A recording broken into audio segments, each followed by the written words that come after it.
اللهم رب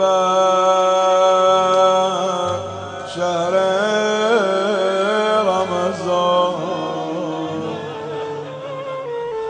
اعوذ باللہ من الشیطان اللعین الرجیم. بسم اللہ الرحمن الرحیم. الحمد للہ رب العالمین والصلاة والسلام علی اشرف الانبیاء والمرسلین وعلی اہل بیتہ الطیبین الطاہرین ولعنۃ اللہ علی اعدائہم اجمعین. اما بعد فقد قال اللہ الحکیم فی کتابہ المبین وہو اصدق الصادقین. بسم اللہ الرحمن الرحیم. شہر رمضان الذی انزل فیہ القرآن. ماہ رمضان وہ مبارک مہینہ ہے کہ جس میں قرآن مجید کو نازل کیا گیا. خود سازی کا مہینہ ہے، گناہوں سے کی بخشش کا مہینہ ہے. خود رمضان رمز سے مشتق ہے، اور رمز کے معنی جلا دینے کے ہیں. یعنی ماہ رمضان اس طریقے سے انسان کے گناہوں کو محو کر دیتا ہے، جلا دیتا ہے، جس طریقے سے آگ لکڑی کو جلا کر راکھ کر دیتی ہے. لیکن ضروری ہے کہ انسان اپنے آپ کو آمادہ کرے اور اس لائق بنائے کہ وہ خداوند عالم کی رحمت کی اس آگ کے اندر اپنے آپ کو ڈال سکے. جس طریقے سے جناب ابراہیم نے اپنے آپ کو آتش نمرود کے حوالے کر دیا تھا، درواقع خدا کے امر کے سامنے اپنا سر تسلیم خم کیا تھا. تو پھر وہ کس طریقے سے وہ آگ گلزار ہو گئی.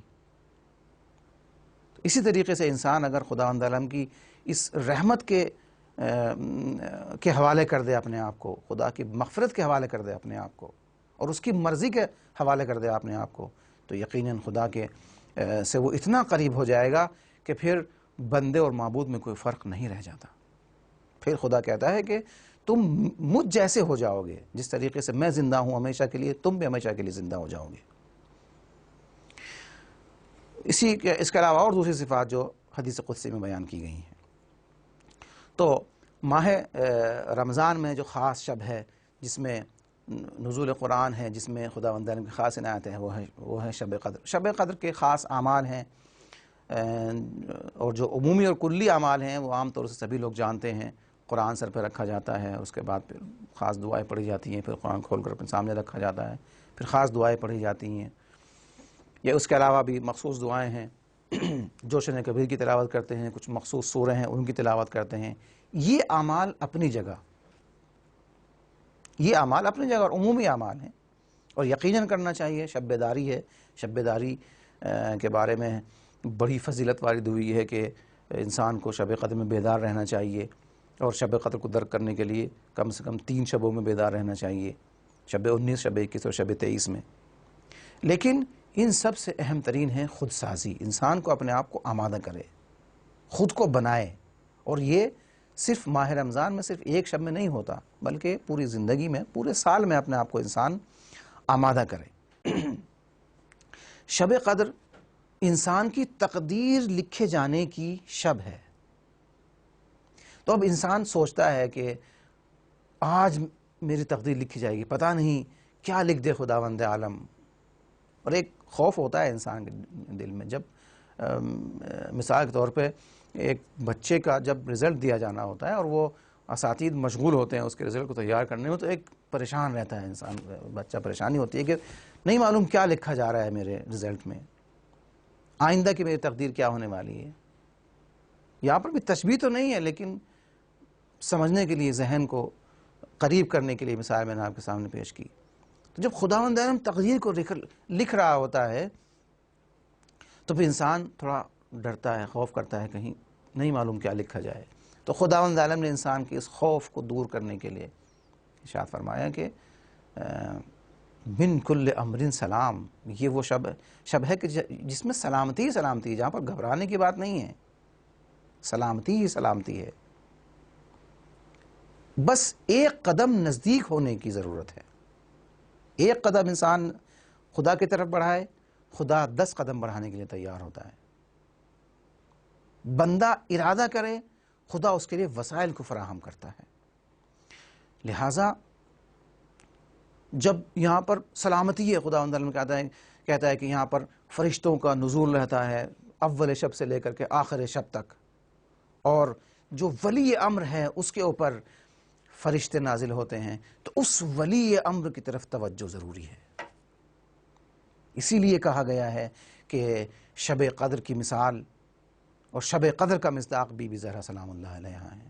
اگر کوئی چاہتا ہے کہ شب قدر کو درک کرے تو یہ ظاہری اعمال جو ہیں ان کے ساتھ ساتھ ضروری ہے کہ وہ اپنے دل کو ملائے اہل بیت علیہ السلام سے، بی بی زہرا سے توسل اختیار کرے، اس لیے کہ بی بی زہرا وجہ خلقت کائنات ہیں اور محوریت ہیں، وہ اہل بیت کے درمیان محوریت رکھتی ہیں۔ جس طریقے سے خود امام زمانہ عجلہ اللہ تعالیٰ فرجہ شریف کا فرمان ہے کہ ہم پوری امت کے لیے حجت ہیں، لیکن ہماری ماں فاطمہ ہم سب کے لیے حجت ہیں۔ لہٰذا خداوند عالم کی اس رحمت کو درک کرنے کے لیے، اس مغفرت کو درک کرنے کے لیے ضروری ہے کہ انسان اپنے آپ کو متصل کر دے ان ذوات مقدسہ سے۔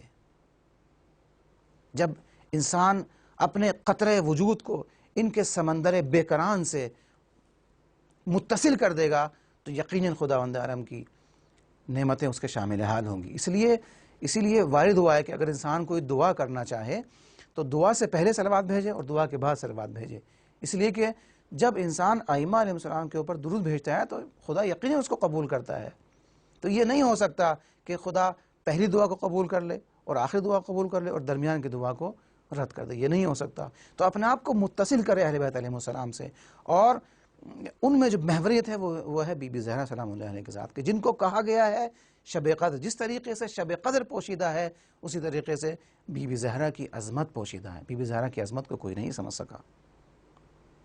تو خود بی بی زہرا اور جو ولی امر ہے، جو خداوند عالم کا ولی ہے، جو اولی الامر ہے، کہ جس کے اوپر قرآن نازل ہوتا ہے، جس کے اوپر ملائکہ نازل ہوتے ہیں، خداوند عالم کی ساری تقدیریں لے کر کے اس سے اپنے آپ کو متصل کرنے کی کوشش کریں، اپنے دل کو لگائے، اپنی لو لگائے اپنے زمانے کے امام سے اور پکارے کہ اے آقا ہم تو اس لائق نہیں ہیں کہ ہم خدا کی رحمت کو جلب کر سکیں، ہم آپ کے دامن سے دامن گیر ہوتے ہیں، ہم آپ کا واسطہ دیتے ہیں خداوند عالم کی بارگاہ میں، ہم آپ کے توسل سے خداوند عالم کی رحمت بے کران میں وارد ہونا چاہتے ہیں، ہم اس شب میں آپ کے واسطے سے وارد ہونا چاہتے ہیں۔ تو یا امام آپ ہمارے لیے واسطہ بن جائیے کہ خداوند عالم کی رحمتیں، اس کی نعمتیں، اس کی مغفرتیں ہمارے شامل حال ہو سکیں۔ والسلام علیکم ورحمۃ اللہ وبرکاتہ۔